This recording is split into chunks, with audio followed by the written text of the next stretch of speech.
spoke here about our right to decide our own policies. You spoke here today about democracy.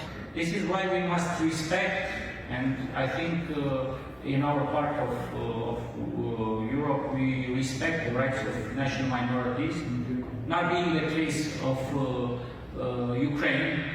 From 20 high schools where Romanian students could go, they will reduce it next month to only 4 high schools.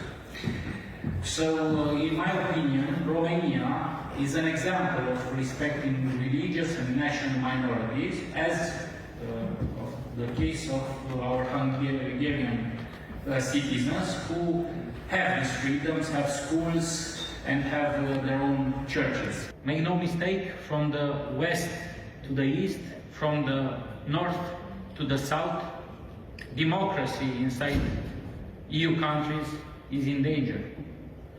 They allowed only 3 candidates in the Irish presidential elections.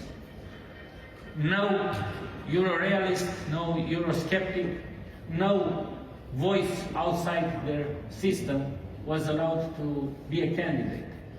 Yes, in Romania we had annulled elections just because the right person didn't win those elections. They want us, exactly like you said, second-class citizens who just obey their orders. In the Budapest uprising, in Prague Spring, in the Romanian Revolution, we stood up firmly against the notion of having big brothers.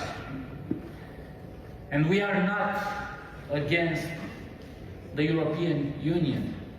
We are just not agreeing about the current path is going, and leaders like Ursula von der Leyen and Emmanuel Macron, more than half a century ago, at the Prague Spring, you raised your voices against communism, against totalitarianism, against cruel dictators who wanted to control us. There is still hope. We must work together for our project, just like you imagined it, just like our ancestors imagined it, just as the Polish Marshal Piłsudski imagined the Intermarriage plan. But also, there is still hope for Western Europe.